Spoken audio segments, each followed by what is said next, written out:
పెద్దలందరికీ జై భీమ్. మొట్టమొదటి నేను చెప్పదలుచుకుంది ఏంటంటే, వారు 4 నిమిషాలు ఇచ్చారు, 3 నిమిషాల్లో ముగిస్తాను. ఓకేనా? నాకు తెలుసు మీ అందరు ఆకలితో ఉన్నారని. ఈ ఆకలితో ఉన్న వాళ్ళు కూర్చోబెట్టి మాట్లాడటం నేరం. ముఖ్యంగా డయాబెటిక్ పేషెంట్స్ ఉంటారు, వాళ్ళ పట్ల క్షమాపణ చెప్తాను. ఐక్యతే మన యొక్క లక్ష్యాన్ని సాధిస్తుంది. ఈ ఐక్యత అన్ని జిల్లాలలో ఉన్నటువంటి మాల మేధావి వర్గం దానికి పూనుకోవాలి. ఇక రెండోది ఏమిటంటే, ముఖ్యంగా నేను చెప్పదలుచుకుంది, ఎన్యూమరేషన్కి వచ్చారు, లెక్కలు తీయడానికి వచ్చారు. వాళ్ళు కొంతమంది ఎన్యూమరేటర్స్ పెన్సిల్ తోటి ఆ 034ని అంటే 34 దగ్గర మాల అయ్యవార్లనే దగ్గర చేసినప్పుడు, ఇక్కడ కూసుమంచి తిరుమలాయపాలెం దగ్గర మేము మాల అయ్యవార్లం కాదని చెప్పేసి వీళ్ళు రాస్తున్నారు. వాళ్ళు పెన్సిల్ తోటి రాస్తున్నారు. ఈ పెన్సిల్తో రాయొద్దని చెప్పేసి మీరు స్టేట్మెంట్ ఇవ్వాల్సిన అవసరం ఉంది. నాగరాజు గారు, వివేక్ గారు, పెన్సిల్తో రాసిన తర్వాత మాలల జనాభా తగ్గించేటువంటి కుట్ర జరుగుతుంది. దీన్ని గుర్తుపెట్టుకోండి. ఇక రెండవది, మనము అడుక్కునే వాళ్ళతో పోటీ పడవద్దు.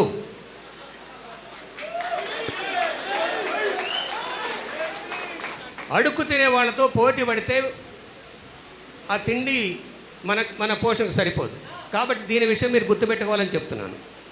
ఈ రిజర్వేషన్స్ ఇంకొక 10-15 సంవత్సరాల గట్ట ఈ మనువాదులు కనుక పరిపాలించినట్లయితే కేంద్రంలో రిజర్వేషన్స్ ఇప్పటికే మొత్తం క్లోజ్ చేశారు. ప్రభుత్వ ఉద్యోగాలు కేవలం 8% ఉన్నది. 92% ప్రైవేట్ రంగంలో ఉన్నది. ప్రైవేట్ రంగంలో రిజర్వేషన్స్ లేవు. కాబట్టి మనం అడుక్కునే వాడితోటి, అంగుష్టంగాళ్ళతోటి అనవసరంగా మాట్లాడవద్దు. 30 సంవత్సరాల అబద్ధాలు ఈరోజు మాలలను మేల్కొల్పినాయి అని చెప్పినందుకు మనం ధన్యవాదాలు చెప్పాలి వీళ్ళకి. ఇకపోతే మన డ్యూటీ ఏమిటి? బాబాసాహెబ్ అంబేద్కర్ రాసినటువంటి రాజ్యాంగాన్ని రక్షించుకోవటమే మన ప్రధాన కర్తవ్యం కావాలి. రాజ్యాంగాన్ని రక్షించుకోవాలంటే మనం యునైట్ కావాలి.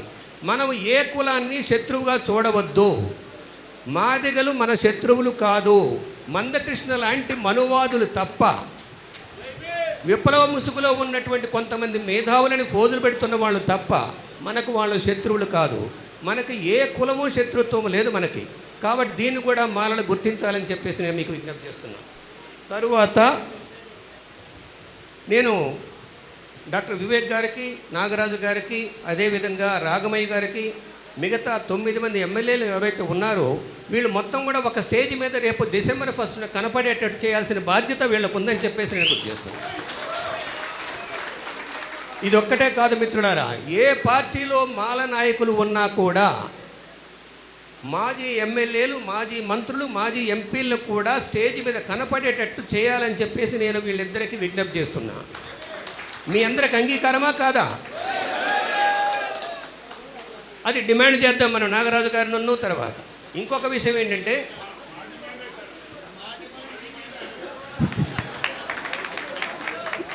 Okay, you have a right. తరువాత ఇంకొక ముఖ్యమైన విషయం మీకు చెప్పాలి బాబు. ఒక ముఖ్యమైన విషయం ఏంటంటే, నాగరాజు గారు మాట్లాడుతుంటే, వివేక్ గారు మాట్లాడుతుంటే ఒక 3rd క్లాస్ ఫెలోస్ అంతా కూడా కామెంట్ చేస్తున్నారు, ట్రోల్ చేస్తున్నారు. ఈ గాడిదలకు నోరు ముయించేటువంటి బాధ్యత కూడా మీ అందరిది. నాకు ఒకడు ఫోన్ చేసి, నేను నాగర్ కర్నూలు నుంచి వస్తుంటే ఒక మీటింగ్ నుంచి, అక్కడి నుంచే ఒక మాలవాడు ఫోన్ చేసి, వివేక్ గారు ఈ మీటింగ్ ఎందుకు పెడుతున్నారు, మంత్రి పదవి వస్తుందనేనా అని నన్ను అడిగారు. నేనన్న గాడిద, నీకేమన్నా పోటీయా వివేక్ గారు అని అడిగాను నేను. నీకు మంత్రి పదవి వస్తుందా? ఓకే, వివేక్ గారు మంత్రి పదవి అయితే మనందరూ సంతోషపడాలి, పండగ చేసుకోవాలి కదా, అవునా కదా? వివేక్ గారే కాదు, నాగరాజు గారు కూడా మంత్రి కావాలని చెప్పేసి మనం డిమాండ్ పెట్టాలి. అయితే ఇక్కడ మీరందరూ గమనించాల్సింది ఏమిటంటే, సామాజిక పునాదులు, సోషల్ రూట్స్ స్ట్రాంగ్గా లేకుండా పొలిటికల్ పవర్ రాదు.